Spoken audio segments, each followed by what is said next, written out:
When I opened the front door and saw the suitcase, my heart sank.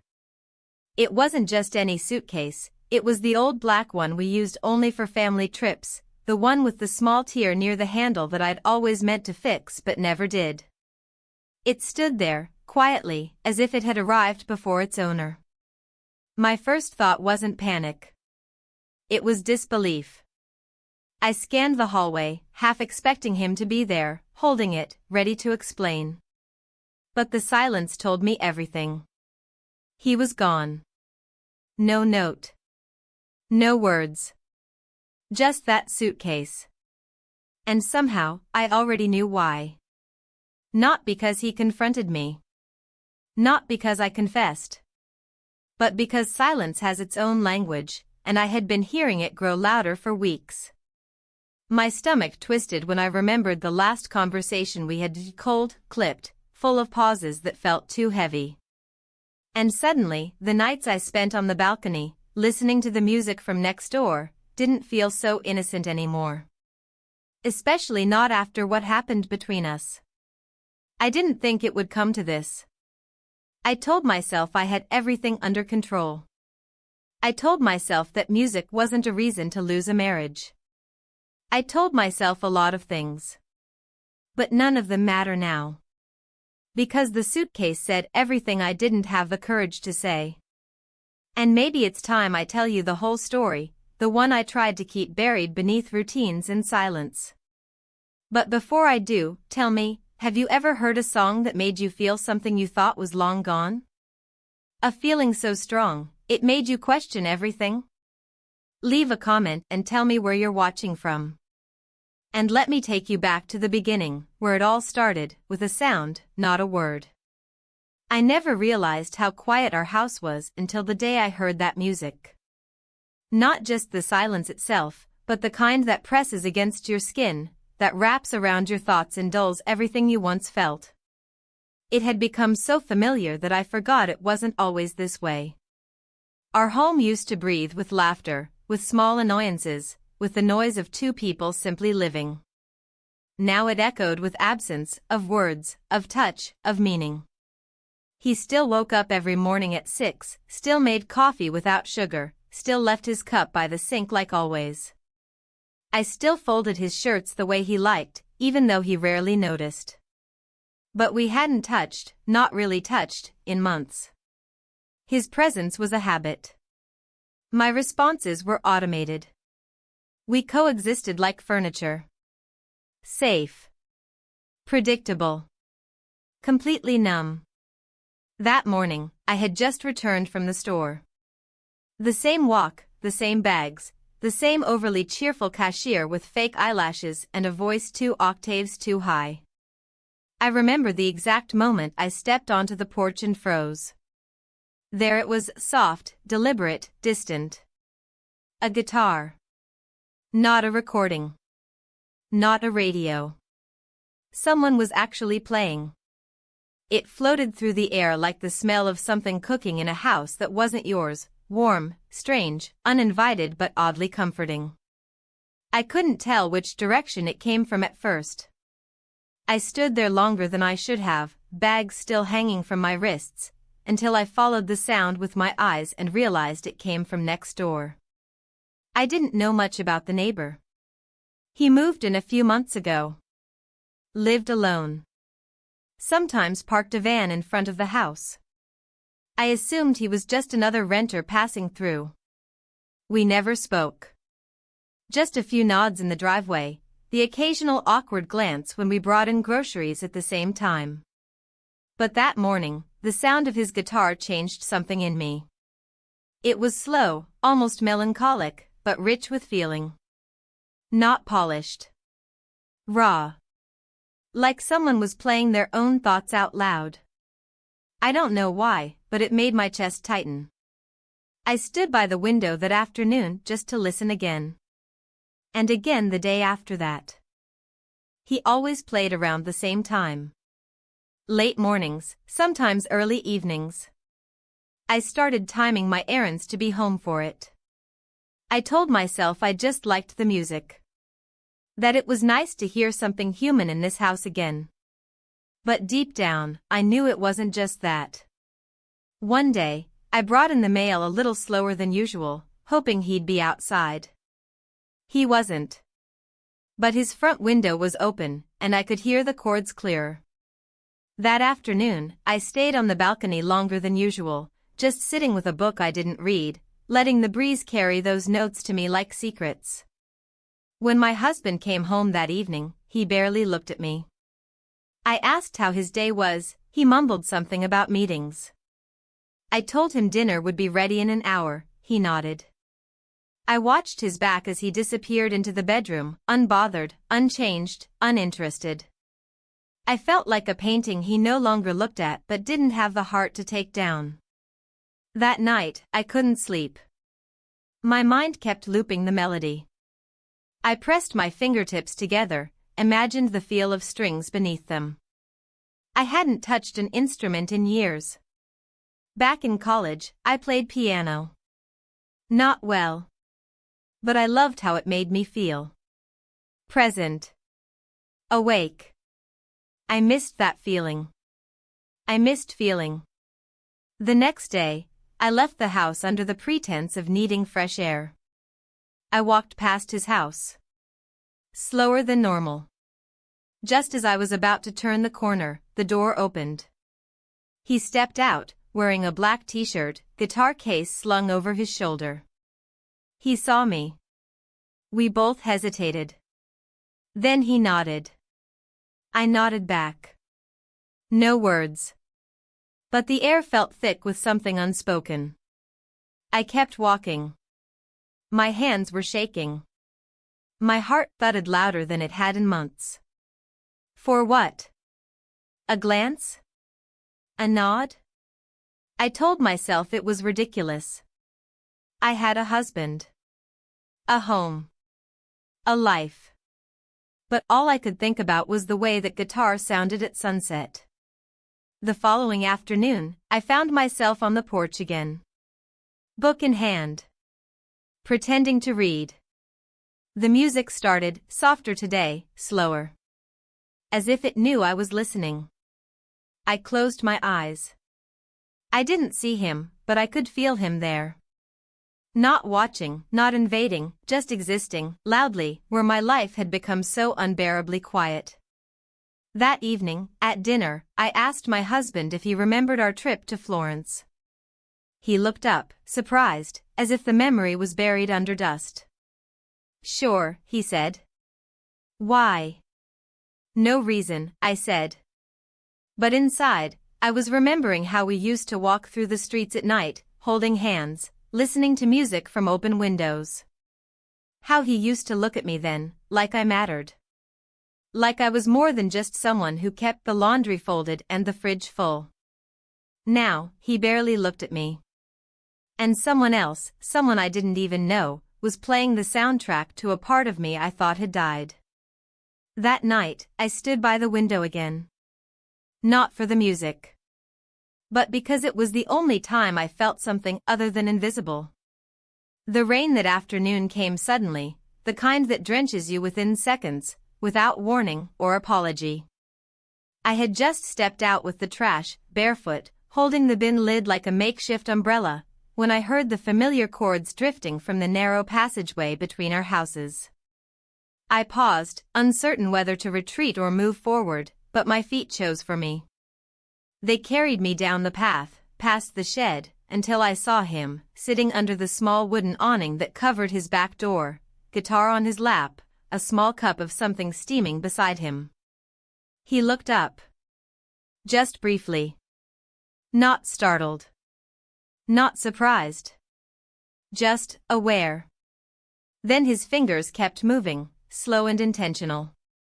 I didn't know the song, but it felt like it had been written for that exact moment. He didn't speak. Neither did I. The only sounds were the rain hitting the tin roof and the steady rhythm of his playing. I stood there, soaked, watching him. Something in me wanted to leave, to run back to the dry safety of my kitchen. But something stronger, quieter, but firmer, told me to stay.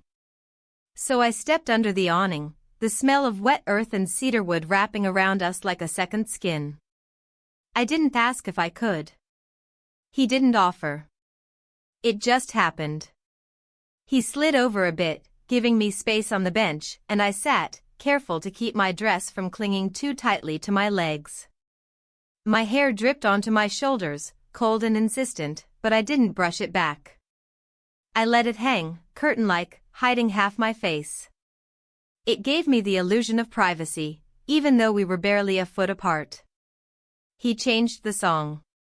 This one was more playful, with a bounce in the rhythm that felt out of place against the gloom of the sky. I glanced at him. He smirked, just slightly, as if he knew. As if he'd done it on purpose. The song teased, and I felt my lips curve without permission. I hadn't smiled like that in weeks. I didn't expect company, he said finally, his voice low, a little rough from disuse. I didn't plan to stop, I replied, then immediately regretted it. It sounded defensive, like I needed an excuse. I didn't. We both knew why I was there.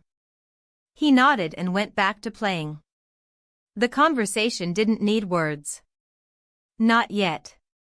I leaned back against the wall behind us, letting the wood press into my spine. My hands rested in my lap, fingers twisted together, betraying the calm I was trying to project. His elbow brushed mine once, just lightly, and neither of us moved. I should have felt guilty. I told myself that, over and over. I had a husband. A house. A life built on routines and compromises. But in that moment, under the shelter of rain and song, I felt more seen than I had in years. Not because he said something profound. Not because he looked at me a certain way. But because he didn't expect anything. He just played. And I just listened. We sat like that for what felt like forever. Maybe 20 minutes. Maybe longer. Time distorted under the sound of falling rain. Eventually, the song came to a close, the final chord lingering in the air like an echo. I looked at him then, really looked, and he met my gaze. Something tightened in my chest. Without thinking, I reached out and touched the back of his hand, just briefly. His skin was warm, dry. I pulled away almost instantly, but the contact had been made. He set the guitar aside slowly, carefully, and turned toward me. There was a long, heavy pause. We kissed. It wasn't dramatic. It wasn't hungry or desperate. It was soft. Thoughtful. A moment extended between two people who hadn't meant to find themselves here, but somehow had. And for those few seconds, the storm outside became part of us, not a backdrop, but a pulse. When it ended, neither of us said anything. We didn't need to. The silence that followed wasn't awkward. It was full. Full of understanding, hesitation, electricity. I stood up, my legs unsteady. He didn't reach for me. I didn't ask him to. I stepped out from under the awning and let the rain soak me again as I walked back across the yard, through the gate, and into my kitchen. The moment I closed the door behind me, the weight of what had just happened hit me like the cold from my wet clothes. I didn't change right away. I just stood there, dripping onto the tiles, staring at the countertop where I'd left the grocery list from earlier that morning. Life had moved on without me. The carrots still needed peeling. The laundry still needed folding. My husband would be home in an hour. I finally changed into dry clothes, moving like someone else inhabited my body. Every movement was mechanical. By the time I heard the garage door open, I had already chopped the vegetables, set the table, and lit a candle that smelled faintly of vanilla and denial. He walked in, hung his coat, and greeted me with the same neutral tone he always used. We ate dinner in silence, broken only by the occasional clink of cutlery. He asked me how my day had been. I said it was fine. He nodded. Afterward, He kissed me on the cheek, a gesture so practiced it no longer registered as affection, and went to the living room to watch TV. I stayed in the kitchen, staring at the candle until the flame danced lower and lower. Later that night, as I lay beside him in bed, his back turned to me, the rain still pattering against the window, I realized something I hadn't dared admit until then. It wasn't just about the music. Or the kiss. Or the way he made me feel seen. It was about the version of myself I'd met in that moment, someone I hadn't encountered in years. Someone who felt alive. And terrifyingly, that someone was starting to feel real. The days that followed moved with the same rhythm as always, but something inside me had shifted so quietly, so completely, that even the ordinary began to feel foreign. I went through the motions, folding laundry, watering the plants, replying to texts from my sister about the upcoming family gathering, but none of it reached beneath the surface. My thoughts returned, again and again, to that moment in the rain. Not just to what happened between us, but to how I had felt in the stillness afterward. Present. Unhidden. Awake. It wasn't guilt that stayed with me. Not in the way I expected. There was no self-punishment, no scenes replayed with shame. What lingered was the awareness of how far I had drifted from myself. That kiss had been a mirror, not of him, but of me, or rather of the woman I used to be before the years had rubbed the edges off her. That morning, I stood in front of the mirror longer than usual.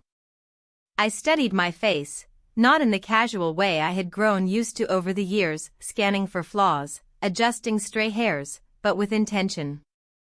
There were new lines near my eyes, my cheeks had softened. My gaze was different.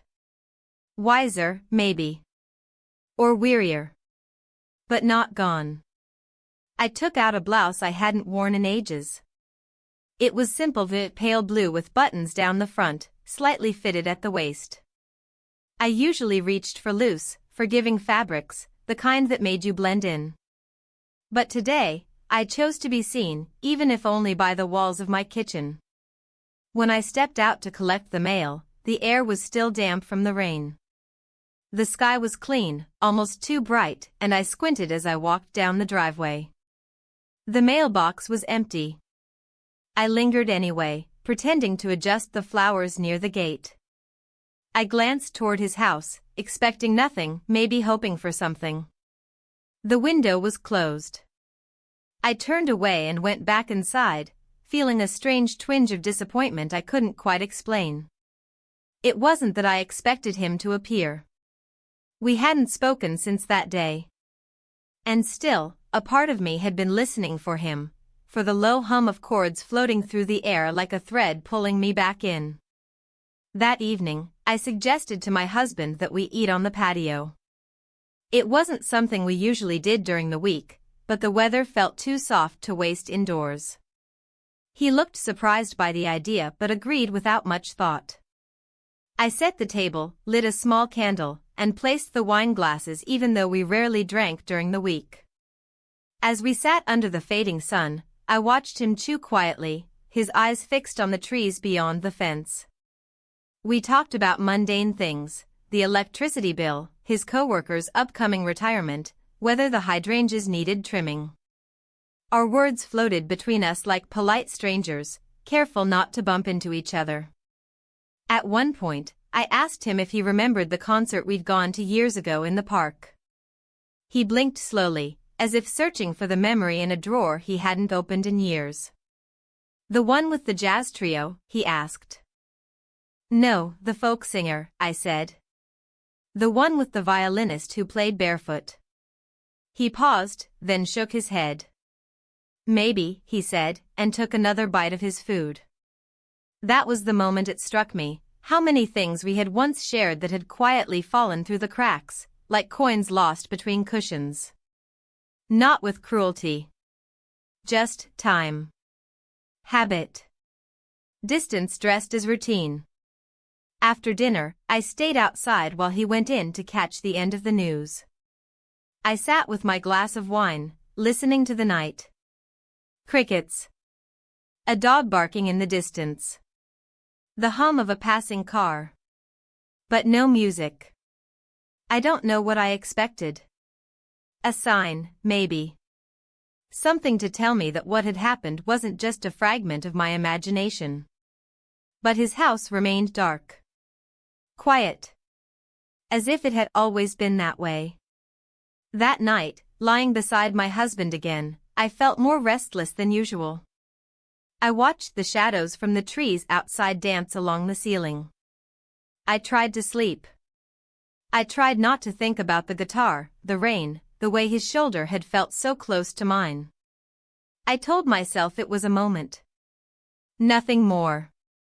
But moments have gravity. And this one pulled at me, steady and silent. The next day, I ran into my neighbor at the market, not the one with the guitar, but the older woman 2 doors down who always wore bright scarves and talked too much. She caught me in the cereal aisle and began telling me about her cat's latest escape adventure. I smiled, nodded, half listening, until she said something that made my breath hitch. "You've seen that young man next door, haven't you? The one who plays the guitar," she asked casually. "I heard he plays at a little cafe downtown. Some nights. Very talented."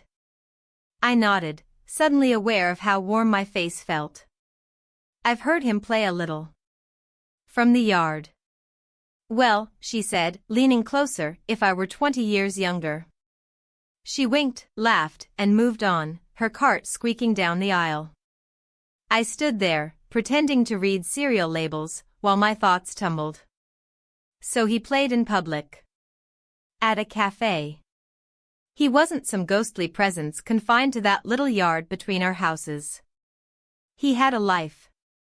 A rhythm outside of mine. For some reason, that unsettled me. Back home, I searched for excuses to stay busy. I reorganized the pantry.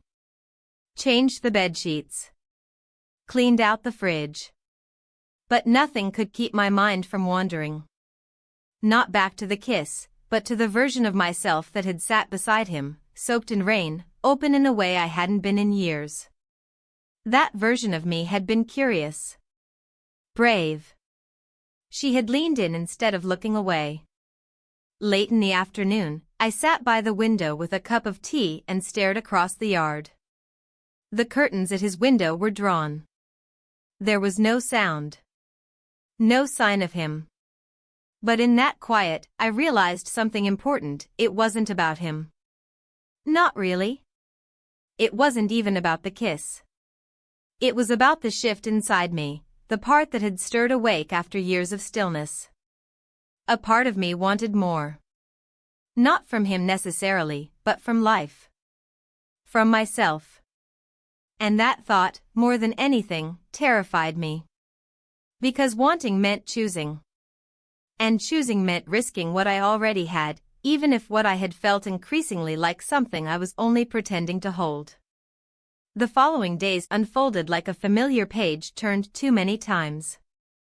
The creases deepened, the ink blurred, but the story remained unchanged. Still, beneath the layers of routine, I was aware of something stirring. Not loud. Not urgent. Just persistent. A hum under the silence. A rhythm I couldn't ignore anymore. I tried to immerse myself in what had always been my role, the one I played well for years. I made the grocery lists. I refilled the pill organizer for my husband. I called my sister and listened to her talk about her new kitchen renovation. I smiled when I was supposed to. I agreed where I usually did. But I wasn't really there. I was somewhere between the sound of a guitar string and the memory of wet hair clinging to my cheek under a tin roof. Every time I passed the side path between our houses, I felt my pace falter. I never meant to slow down, but my body acted before my mind could stop it. I glanced toward his back door, the small wooden overhang where we once shared something neither of us had named. The bench was empty. The house silent. I began to wonder if I had imagined it all. Not the kiss, no. That had been real. But the significance. The pull. The feeling that something had been awakened. What if it had only been me? What if it had meant nothing to him? That thought embarrassed me more than I wanted to admit. The idea that I had constructed an entire internal shift around a moment he might have already forgotten made my face burn. I hated how adolescent it felt. The way I found myself replaying expressions, the way I searched for signs. One afternoon, after making tea, I walked onto the patio and sat in the sun, letting the warmth soak into my skin. I hadn't heard him play in over a week. The silence from his side of the fence had become its own kind of music, an absence too deliberate to ignore. I told myself he was busy, traveling maybe. But the truth nestled somewhere deeper, he was keeping distance. Or I was. The uncertainty gnawed at me. Not because I needed him. But because, for once, I had dared to step outside the numbness of my life, and now I didn't know what to do with the space it left behind. That night, my husband came home later than usual. He looked tired, more so than normal, and mentioned something about a long meeting and bad traffic. I nodded, listening, but my mind wandered. He poured himself a glass of water, stood at the sink, and stared out the window for a long time. I stood behind him, holding a dish towel, watching his shoulders. They looked heavy. "Are you okay?" I asked softly. He didn't turn. "Yeah," he said. "Just tired." I wanted to ask more, to reach out, to close the space between us. But I didn't. We had both grown so used to that space, it felt more natural to leave it untouched. Later, in bed, I tried to read, but the words blurred. I closed the book and turned off the light. In the darkness, I lay still, listening to his breathing. I wondered if he ever looked at me and saw how much I had changed. Or if he noticed at all. The next morning brought an unexpected shift. As I stood in the kitchen, pouring milk into my coffee, I heard it, soft at first, tentative, like a voice clearing its throat. Then stronger. Music. Not from a speaker. Not recorded. Live. Real. I set my cup down too quickly, the milk sloshing over the rim. I didn't wipe it. I walked straight to the back door, opened it, and stepped out into the yard. The sun was bright, the sky an unapologetic blue. And there it was, his window open, the notes drifting out as if they'd been waiting for me. I didn't move closer. I just stood there, hands at my sides, letting the sound wash over me. It wasn't the same melody as before. This one was lighter, almost teasing. The kind of song you hum when you're thinking of someone but don't want to admit it. He must have seen me, or sensed me. A few seconds later, the music stopped. I waited. Nothing. Then, just as I was about to turn away, his voice called out, not loud but enough. "Hey." I turned. He stood in the side gate, one hand resting casually on the top rail. No guitar now. Just him. I said nothing at first. Then finally, "You've been quiet." He shrugged. "Had things to figure out." I nodded. We stood like that, the fence between us, the unspoken thick in the air. "You want to come by?" he asked, glancing toward his porch. The question hung between us. It would have been easy to say no. To pretend I hadn't heard. To retreat into the comfort of avoidance. But instead, I found myself nodding. Just once. I told my husband I was going to take a walk. He didn't look up from his laptop. The neighbor's house was cooler than I expected. Sparse. Lived in, but not messy. A couple of framed photos on the wall, nothing personal, just black and white landscapes. A stack of books on the coffee table. A chipped mug by the sink. He poured coffee for both of us, and we sat on the back steps like old friends. For a long time, neither of us spoke. Finally, I asked, "Do you always disappear after you play music for someone?" He smirked slightly. "Only when I don't know what it meant to them." I looked down at my hands, twisting the mug between them. "I didn't know either," I admitted. "That's fair." The rest of the conversation wasn't deep. We talked about mundane things. The weather. The awful parking situation near the market. A broken string on his guitar. But even in the ordinary, I felt something uncoil inside me, a sense of ease I hadn't known I missed. When I stood to leave, he didn't try to stop me. He just said, "You know where to find me." That evening, I made dinner like always. My husband and I sat at the table, and I asked him about his day. He told me. I listened. We cleared the plates. Watched the news. Went to bed. But as I lay there in the dark, I realized the most dangerous thing wasn't the kiss. Or the music. Or even the man next door. It was how easy it had become to live a life I no longer recognized as my own. And how quietly I had let it happen. The days that followed felt heavier. Not in the way that tragedy hangs over a house, not with grief or fear, but with the silent pressure of choices unmade. My routines became sharper, almost too precise, as if by controlling the small details, I could avoid acknowledging the larger ones. I folded towels into neater thirds.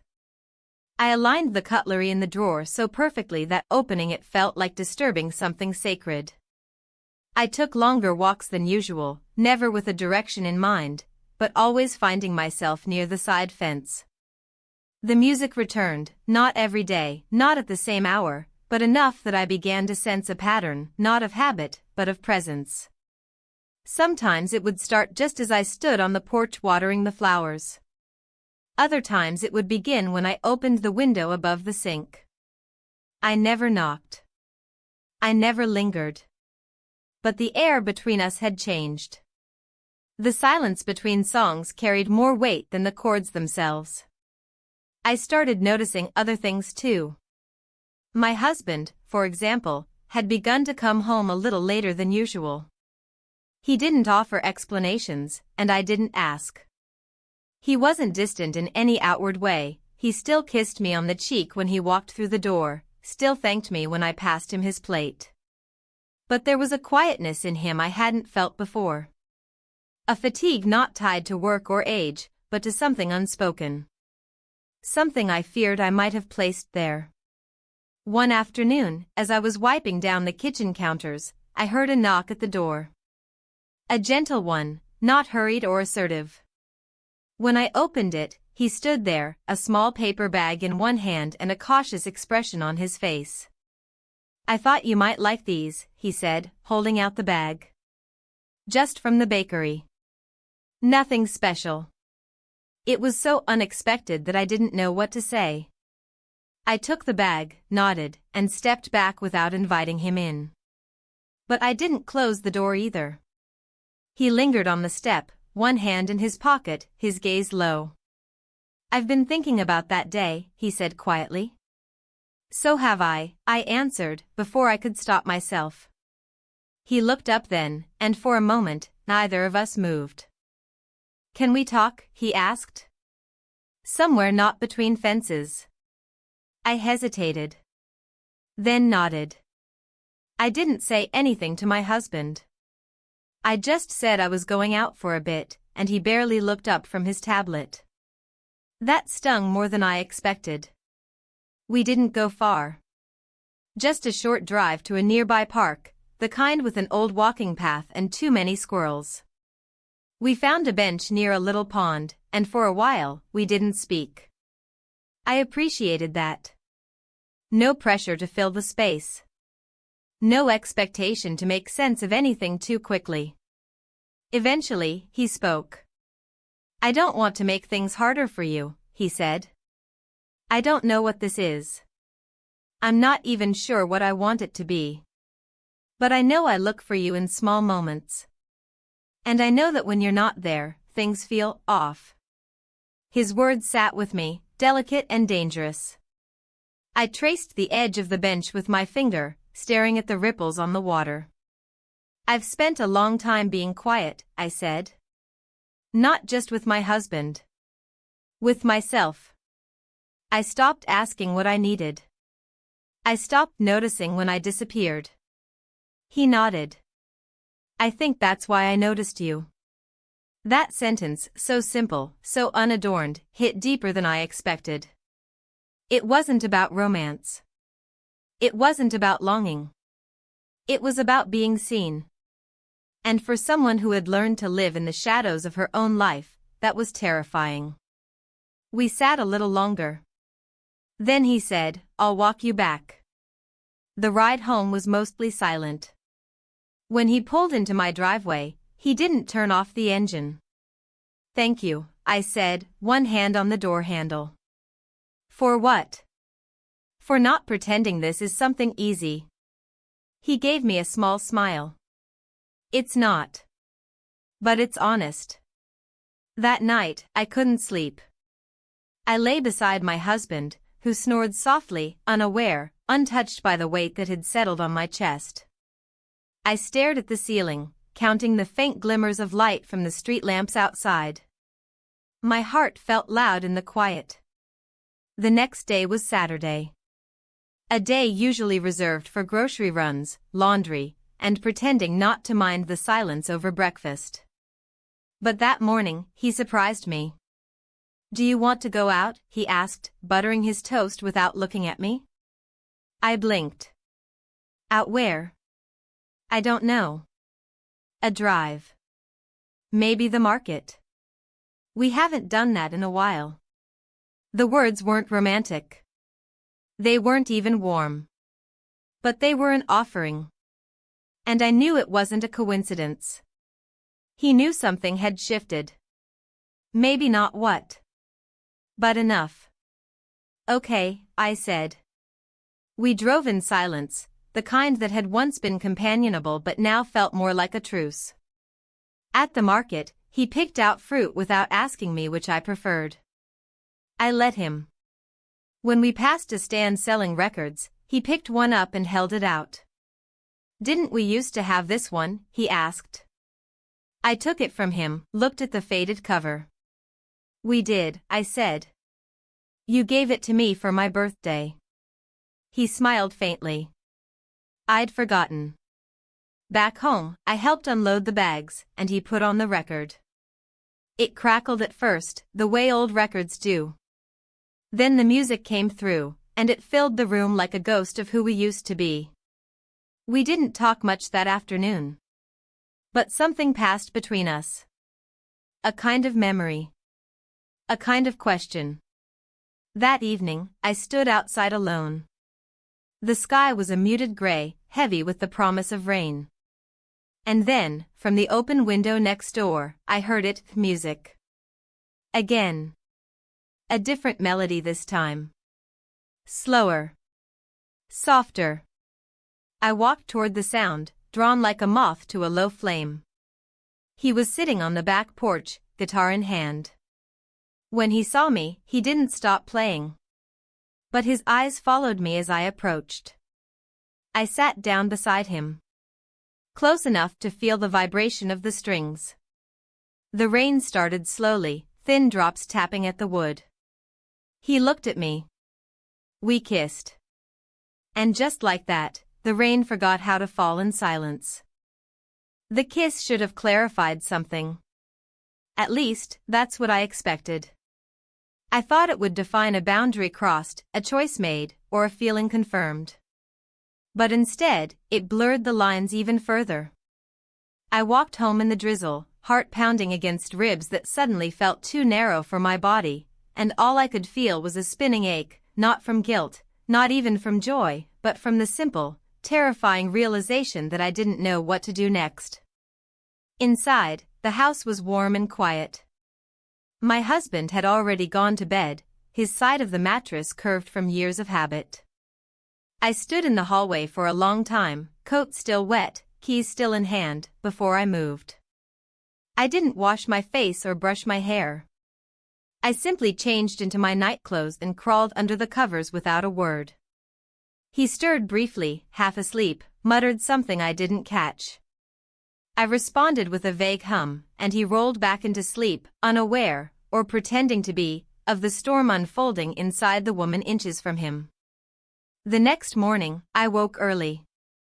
The rain had passed, leaving behind that soft clarity in the air, like the world had been scrubbed clean overnight.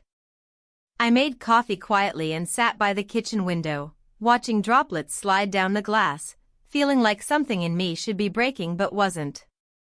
It was strange, the absence of panic. I had just betrayed the man I'd spent decades with. I had crossed a line I'd sworn I never would. And yet, my body didn't quake. My breath stayed steady.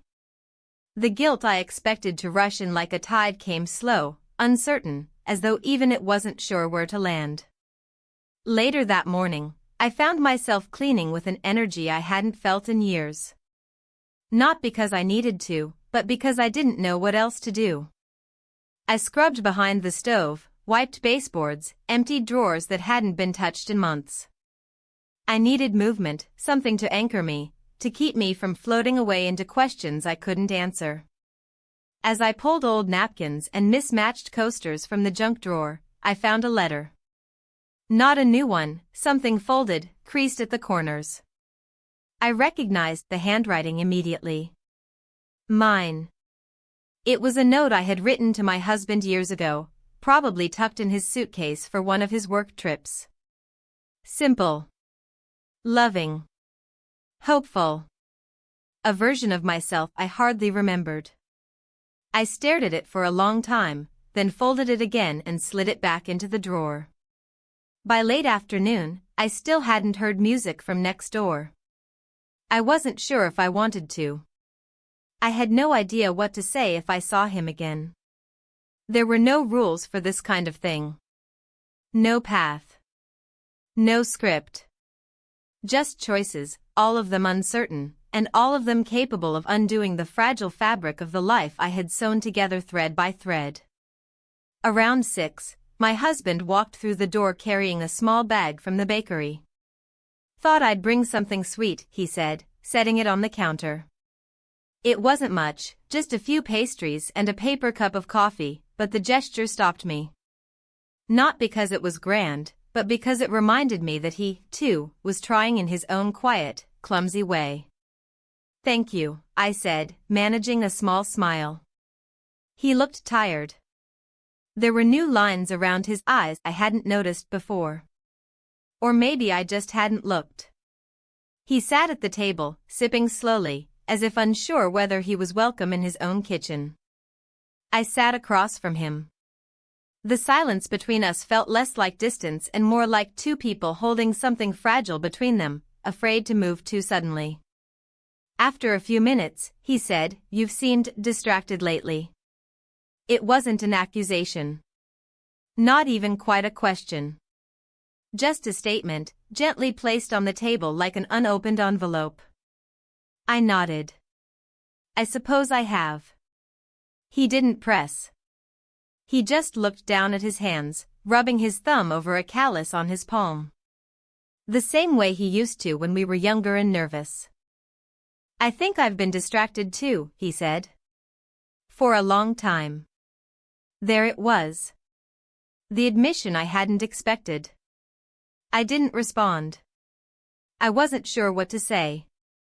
So we sat, not as husband and wife confronting betrayal, but as two people quietly realizing they were no longer the same shape they had once been.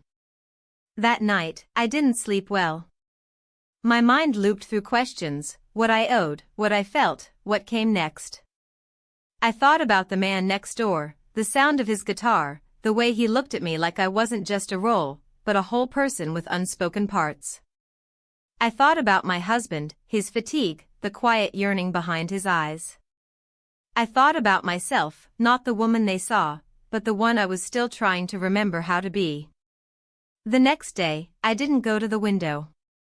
I didn't walk near the fence. I stayed inside, surrounded by folded laundry and unspoken thoughts. I needed space. Not from them, but from the version of me who needed someone else to wake her up. It was nearly evening when I heard a knock on the back door. Not loud. Not urgent. Just 3 soft taps, like a question. I opened it slowly. He stood there, hands in his pockets, unsure. He didn't speak right away. Neither did I. Finally, he said, "I didn't want to assume anything." I nodded. Neither did I. He looked past me, into the house. "I'm not asking for anything. I just wanted to know if you're okay." I hesitated. Then I said, "I don't know yet." He accepted that. We stood for a few more seconds before I said, "I think I need time." "Take all the time you need," he said. "I'm not going anywhere." He turned and walked away without waiting for more. I closed the door and leaned against it, heart steady, but heavy. Not with regret. Not with hope. But with the truth that nothing would ever be simple again. Not love. Not loyalty. Not even myself. And maybe, just maybe, that was the first real step I had taken in years. It had been 3 days since I told him I needed time. He hadn't knocked again, and I hadn't gone near the fence. I kept to myself, moved through the house as if I lived inside a question with no punctuation. My husband followed his routine as always, rising early, working late, eating in silence. He didn't ask where I went during the afternoon walks I'd begun to take, and I didn't offer explanations. That, too, had become our rhythm, avoiding what made the air thick between us. On the 4th evening, I returned from a long walk just before sunset. The sky had turned a soft, honeyed orange, the kind that made everything look gentler than it truly was. As I approached the house, I saw my husband sitting on the front steps, a cup of tea resting beside him. He looked up at me, his expression unreadable. I hadn't seen him sit there in years, that used to be my spot. "I was thinking," he said, without preamble, "we should get away for a few days. Just the 2 of us." I stopped in place. The suggestion felt so foreign that I didn't respond at first. "Somewhere simple," he added. "Maybe the cabin. No work. No phones. Just us." The cabin. A small place near the lake, where we used to go before life pulled us in opposite directions. It had been years since either of us mentioned it. I wasn't sure if he truly wanted time with me or if he sensed something slipping and was trying to grab hold of it before it disappeared. Still, I nodded. "Okay." He seemed surprised that I agreed. So was I. We left the next morning, the car loaded with groceries and books we probably wouldn't read. The drive was quiet. I stared out the window most of the way, watching fields blur into trees, wondering how 2 people who had once shared everything could now sit in the same vehicle with so much silence between them. The cabin was just as we had left it. A little musty. A little crooked. But familiar in a way that made my chest ache. We unpacked in silence, then spent the afternoon on the porch, each in our own thoughts. By evening, he started a fire, and we ate pasta by candlelight. There was no music. No distractions. Just the soft crackling of wood and the occasional clink of cutlery. It wasn't romantic. It wasn't tender. But it was real. That night, I stood by the lake after he went to bed. The water was still, the moon reflecting off its surface like a mirror that refused to show anything clearly. I wrapped my arms around myself, trying to understand what I felt, and failing. I didn't miss the neighbor, exactly. Not in the way I thought I would. What I missed was how I had felt around him. Awake. Noticed. Present. And here, with my husband, I felt like I had returned to the background again. The next morning, we made coffee together like we used to. He handed me a mug, and our fingers touched briefly. He didn't pull away. Neither did I. "Do you remember the first time we came here?" he asked. I nodded. "You forgot to pack towels." He smiled. "And you used your shirt to dry your hair." We both laughed, not because it was particularly funny, but because it reminded us of a time when forgetting towels had felt like the biggest problem in the world. "I don't know when we stopped being us," he said. His voice was quiet, not accusatory. "Just tired." "Maybe we didn't stop," I replied. "Maybe we just changed." He looked at me, really looked, and for a moment, it felt like we were standing at a crossroads without a map. "I'm not sure I know how to get back," he said. "Maybe we're not supposed to go back," I said. "Maybe we need to figure out where we are now." It wasn't a solution. It wasn't even hope. But it was something close to honesty, and for us, that was a rare thing. That afternoon, we took the canoe out onto the lake. We didn't talk much. Just paddled in slow circles, the water quiet beneath us. I watched the ripples fan out behind the boat and thought about all the versions of myself I had tried to bury over the years. I had been the loyal wife, the silent partner, the keeper of routines. I had been the woman who smiled when she didn't feel like smiling. The woman who told herself that longing was a childish thing. And now, I was something in between, unfinished, uncertain, but finally unwilling to keep fading. That night, I lay in bed beside him, listening to his breathing, steady and calm. I thought about the neighbor's words, "I'm not going anywhere," and wondered if that was true. Or if even he had started to let go. My husband shifted slightly in his sleep and reached for my hand without waking. His fingers curled around mine like muscle memory. I let them. But I didn't sleep. The next morning, we packed the car and drove home in silence. When we arrived, I saw the neighbor's car in the driveway. For some reason, it made my chest tighten. Not because I planned to see him, but because something in me still wasn't ready. My husband carried the bags inside and began putting things away without a word. I went out to the garden and sat on the bench beneath the old tree, letting the shade cover me. I didn't know what to do next. I didn't know how to choose between comfort and clarity. Between loyalty and self-honesty. Between the life I had and the life I might want. But I knew I couldn't keep pretending. Not to him. Not to the man next door. And especially not to myself. When the sun dipped lower, casting long shadows across the lawn, I stood up, walked back into the house, and knew what I had to do. Because some truths, no matter how painful, can no longer stay buried. The day after we returned from the cabin, the house felt different. Not rearranged, not visually altered, but quieter in a way that unsettled me. As if something had been said between the walls while we were gone, something final. My husband was in the garage, organizing tools, creating noise that served as a kind of shield. I moved through the kitchen slowly, every drawer I opened, every glass I rinsed, filled with the weight of thoughts I wasn't sure how to contain anymore. It was late afternoon when I went to take out the trash. I wasn't thinking about him. At least not consciously. But the moment I stepped into the side yard and saw the gate to the neighbor's garden slightly ajar, my breath caught. The sound of music floated faintly through the gap. Not a melody. Not something structured. Just a few wandering notes, like he was testing the strings without direction. I stood there for a moment, unsure of what I was about to do, knowing only that something inside me had already decided. I walked through the gate. He was sitting on the back porch, guitar in hand, looking down.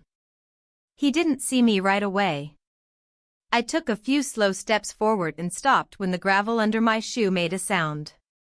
He looked up. He didn't smile. Didn't stand. He just held my gaze.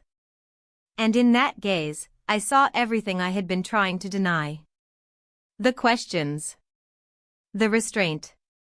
The waiting. "I didn't know if you'd come," he said after a long pause. "I wasn't sure I would," I replied. He set the guitar down gently beside him and stood. For a second, neither of us moved. Then, in a voice steadier than I expected from myself, I said, "I can't keep coming and going. I can't keep stepping across a line and pretending it doesn't mean anything." "I never asked you to," he said softly. "I know. But I did anyway." The air between us thickened. There was no wind, no birdsong. Even the trees seemed to hold their breath. "I thought going away with him would make things clearer," I said. "I thought if I stepped back into our life, I'd know what to do." "Did you?" I shook my head. "No. I only learned how far I've drifted from myself." He took a step closer but stopped a few feet away. "What do you want from me?" The question wasn't a challenge. It was an offering. A moment of stillness that invited truth. "I don't know what I want," I said. "I only know that I can't live in halves anymore. Not in my marriage. Not here. Not inside myself." He nodded once. "Then don't." It sounded so simple. So infuriatingly simple. But I knew it wasn't. It would never be. We stood there for a long while. Nothing more was said. I turned and walked back through the gate, each step heavier than the last.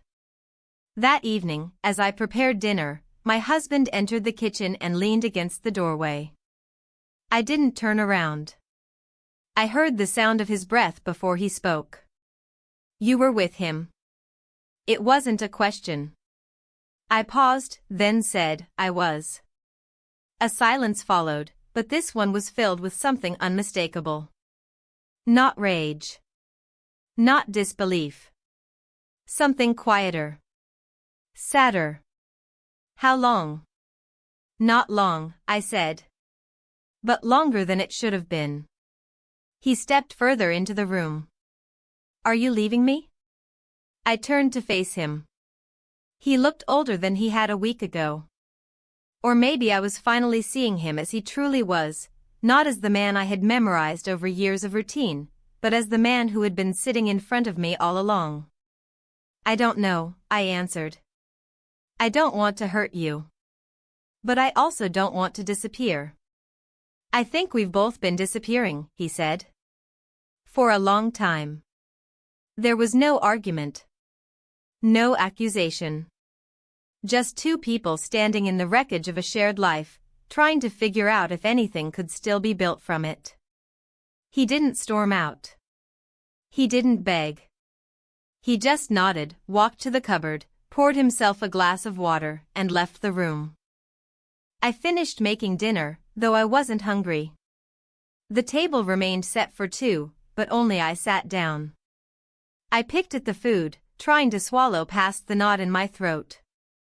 That night, we slept in the same bed, facing opposite directions. The silence wasn't unfamiliar. But it was heavier now. It had substance. Shape. The next morning, I found a note on the kitchen counter. 3 words, scribbled in his rushed handwriting. "I need time." No name. No explanation. Just the phrase, left beside his mug. The suitcase was near the door. I sat down on the floor beside it and stared at the stitching on the handle. My throat burned, but I didn't cry. Not because I wasn't hurting, but because something in me understood. He wasn't punishing me. He was saving himself. When I heard the door click behind him, I stayed where I was. The house didn't feel empty. It felt paused. Like everything around me was waiting to see what I'd do next. I didn't move for a long time. When I finally stood, I walked to the back door and opened it wide. The morning sun streamed in, warm and unapologetic. I stepped outside barefoot, the wood of the porch cool beneath my feet. Across the yard, I saw him, sitting on his porch again, guitar in hand, but not playing. I didn't wave. I didn't call out. I just stood there, letting the sun fall across my shoulders, and breathed. For the first time in a long while, I felt the weight of my choices settle into my skin. They didn't crush me. They anchored me. The house was quiet without him. Not just quiet in sound, but in presence. The air felt stiller, like something essential had been removed, a thread pulled from a tightly woven fabric, leaving the whole thing slack. I moved through the rooms with deliberate steps, as though afraid to disturb the silence, or perhaps hoping I would. It wasn't the first time he'd gone away for work or taken space during tense moments between us. But this was different. This wasn't distance meant to cool a disagreement. This was space filled with finality, the kind of silence that didn't invite a return, only observation. His suitcase was gone. His shoes were missing from the hallway. His toothbrush no longer stood beside mine. I stared at the empty place on the bathroom sink far longer than I expected, noticing for the first time how he always left a few drops of water behind. There were none now. Just a dry, spotless surface and the faint echo of something ending. The day stretched slowly. I found myself cleaning again, a nervous, directionless kind of cleaning, where tasks began but rarely finished. I dusted half of a bookshelf and left the cloth on the second shelf. I folded towels and never put them away. I started boiling water for tea and forgot about it until it whistled angrily at me, breaking the silence. Eventually, I stepped outside, drawn by the afternoon sun and the need to feel anything other than the walls closing in around me. The yard was still. The neighbor's porch was empty, his windows closed. For a moment, I wondered if he, too, had left. Maybe the unraveling of my life had caused ripples larger than I could see. Maybe everyone was in retreat. I sat on the back step, arms wrapped around my knees, watching a bird hop along the fence. Its head twitched at every sound, feathers ruffled slightly by the breeze. There was a calm to its movements that I envied. An instinctive knowing of what to do next, even if it was only to move a few inches to the left. I didn't see him approach. I only heard the faint creak of his gait and the soft rhythm of his footsteps across the grass. He didn't speak. Didn't sit. Just stood a few paces away, as if unsure whether he belonged in this moment. "I thought you left," I said, not looking up. "I was going to," he answered. "But something told me not to." I nodded, still watching the bird.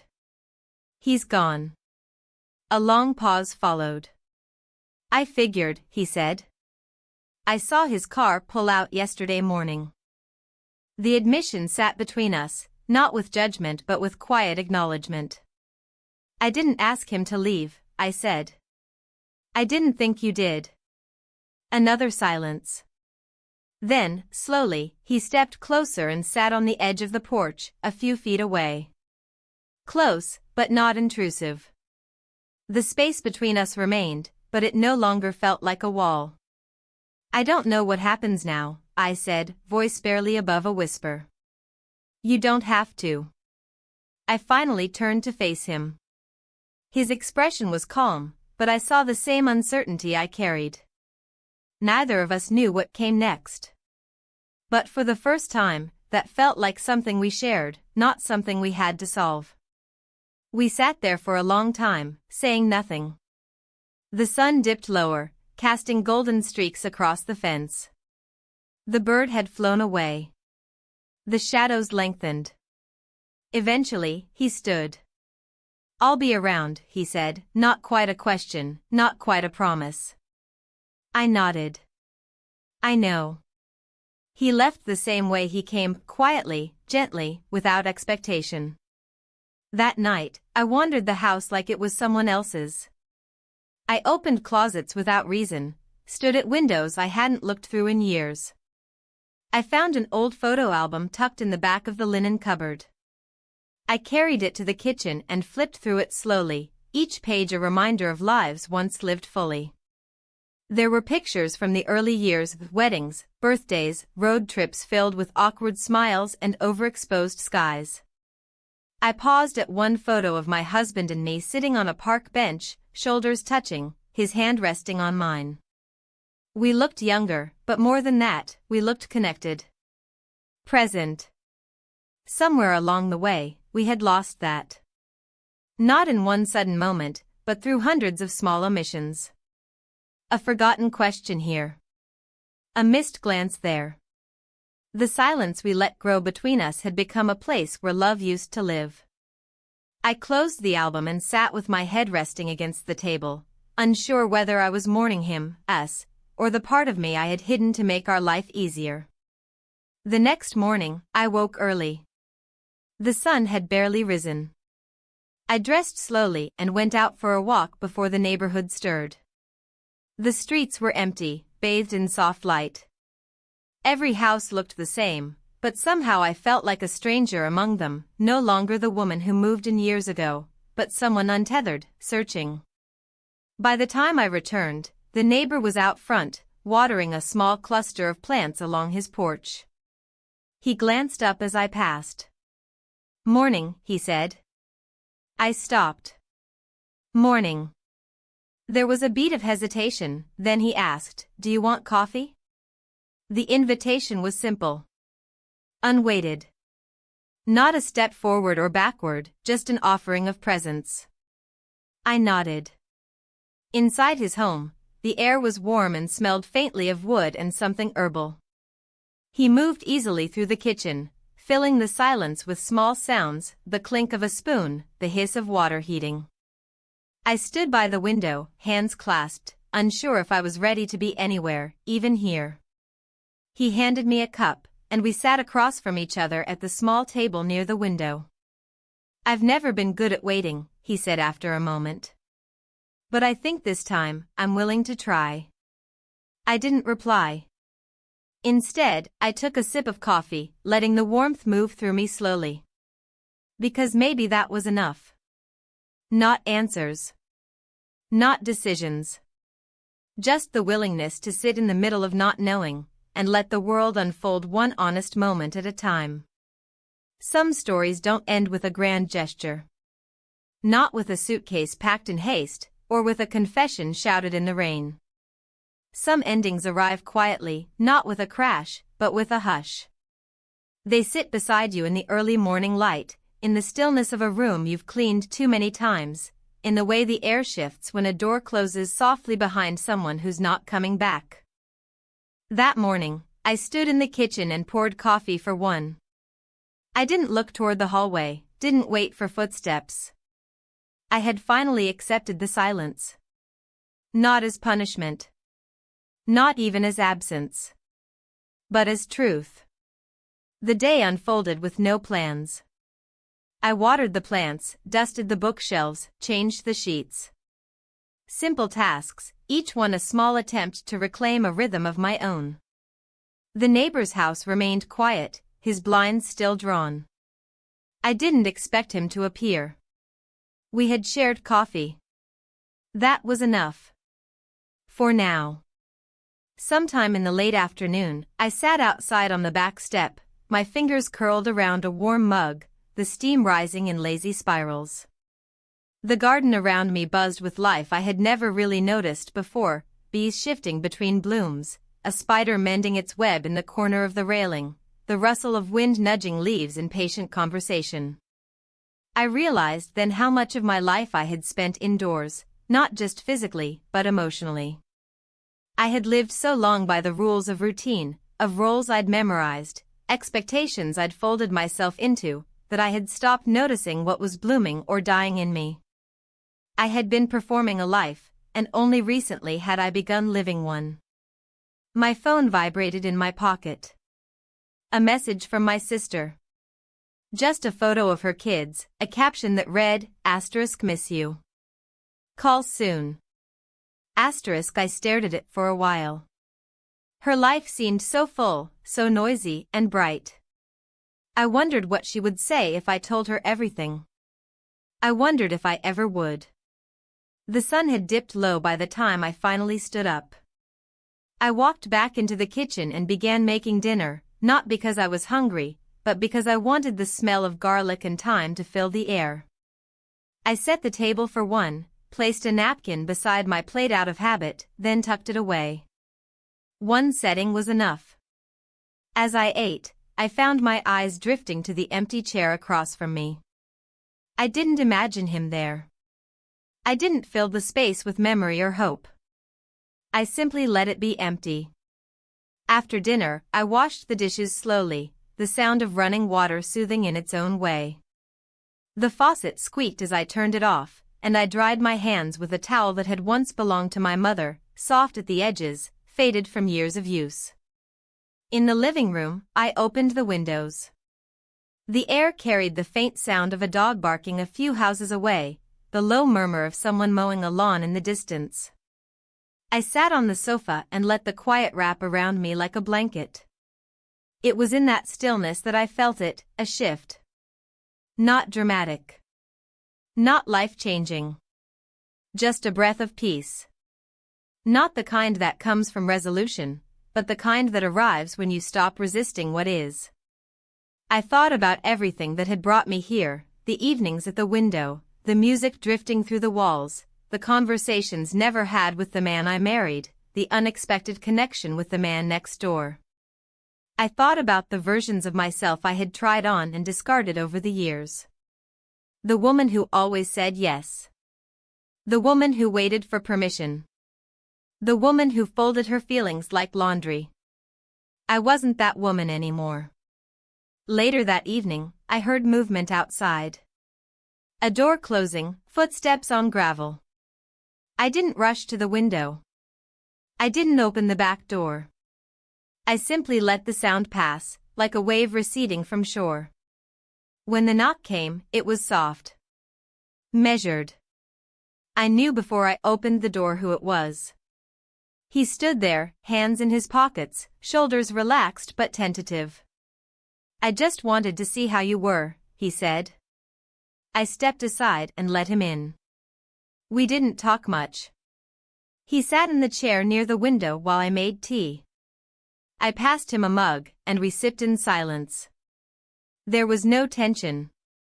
No need to define what this was. We had both walked through something and arrived on the other side with fewer expectations, but maybe more clarity. As the sky darkened, he set his empty mug down and stood.